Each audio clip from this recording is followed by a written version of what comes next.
Hi, this is John from MJG Education. Today we're going to work on IELTS writing. We're simply going to look at the different prompt types and the types of paragraphs that you can use for an IELTS essay. Now, the first paragraph you should be aware of for the IELTS exam is you can write a single support paragraph. So this is a body paragraph in your IELTS essay, of course. It has a topic sentence, which is a topic and a controlling idea. Basically, you're telling your reader in a topic sentence what you're going to deal with in this paragraph. The second sentence is a support sentence that supports the controlling idea. So this is the only support sentence that you're going to have. That's why it's called a single support paragraph. The third sentence is going to be some kind of example. There's three ways we support ourselves. Here we use empirical evidence, quotes from experts in the field, or from personal experience. Now, the first two are not appreciated by IELTS examiners. Empirical evidence, if it's offered up in an awkward way, they're not going to accept it.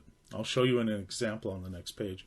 Experts in the field giving quotes, those are too difficult to manipulate usually because you're going to have to use too much context to explain them. And finally, what they really appreciate is personal experience. So if you can weave your own experience into your support, you'll be just fine. Okay. Now, the fourth sentence is an effect or results sentence that's related to everything above. And then finally, a concluding sentence that will sum up everything in your body paragraph. Okay, let's go on and look at an example now. So here is a single support paragraph example. The underlined red sentence, of course, is the topic sentence. And again, that's plural. That says there are many reasons why websites that allow students to comment on their teachers' work in class are not useful. And then they just talk about one main reason. Okay, so and it's a long, here we have a compound sentence being used around the conjunctive adverb hence. And then the third sentence, which is the support or give the example part, this is what I was referring to.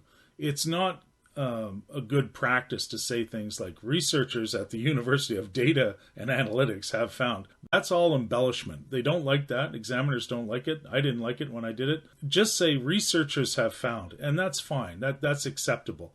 Obviously, you might have personal experience you could use here, but in this case, if you used an example like this, that would work, but don't embellish it.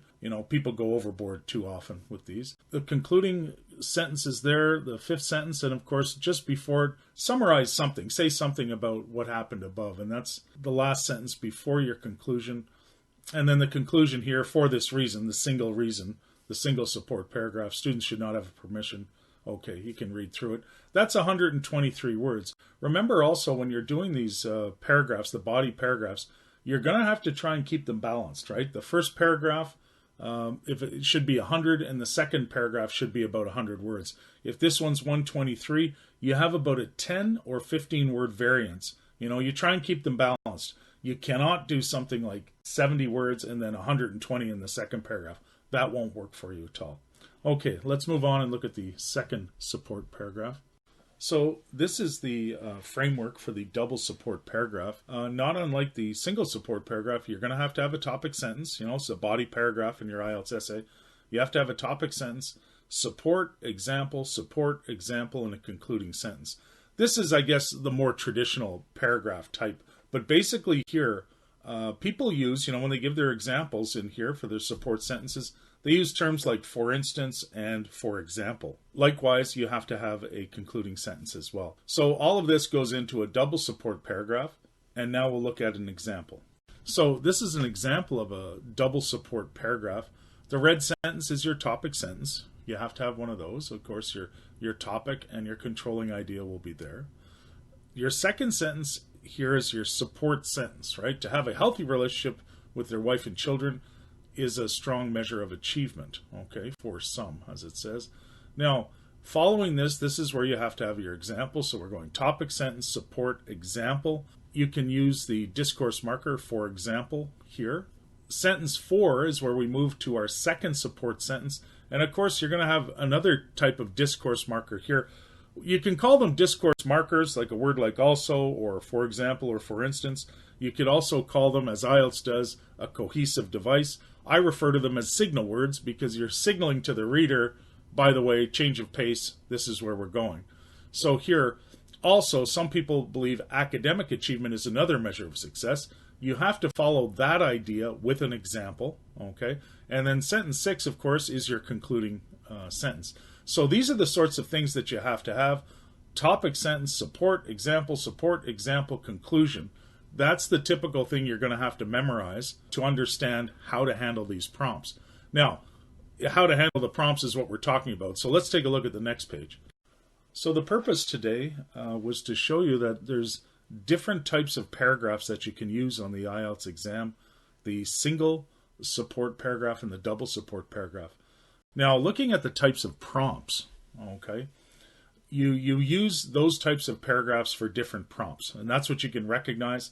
This will help you be more efficient and save you time at the end of your essay, so you can go back and correct any mistakes you may have. So remember that the problem solution, discuss both views, advantages, disadvantages, both body paragraphs. Remember, you're writing 4 paragraphs, an introduction, 2 body paragraphs, and a conclusion. So here, both body paragraphs have to be these double support paragraphs. The examiners are looking for these, okay? When you do an opinion essay, both paragraphs can be single support paragraphs. You'll probably stay on one side of the argument, hopefully, and you'll just write single support paragraphs. Double question and discuss both views and give your opinion. Your first paragraph is going to be a single support paragraph because you're usually answering a yes or no or a why question here. The second paragraph, you're going to have to either give it a name or, whatever the problem deals with, you have to probably give it a heading and then have a double support paragraph there as well. So these are the types of paragraphs that you're going to be using for different types of prompts. In that 5 minutes you take to organize what you're going to write, this will help you know exactly what you have to do. I hope this was helpful. Thank you very much for your time today. You can follow MJG Education on LinkedIn, Facebook, Twitter, Instagram, or Tumblr. We'll be updating that constantly, as with our homepage. We specialize in tutorials for the time being, as our website is being developed. So tutorials in reading, writing, listening, and speaking. We also do lots of mock tests that include feedback, oral feedback, if we do them through Zoom, and of course you'll get feedback in a written form as well. We like to emphasize too that we're a Canadian company. You can save 35% if you're dealing with companies that charge you in US dollars. By all means, come back and check us out. We'll save you a fortune. Anyways, thank you very much and have a nice day wherever you are.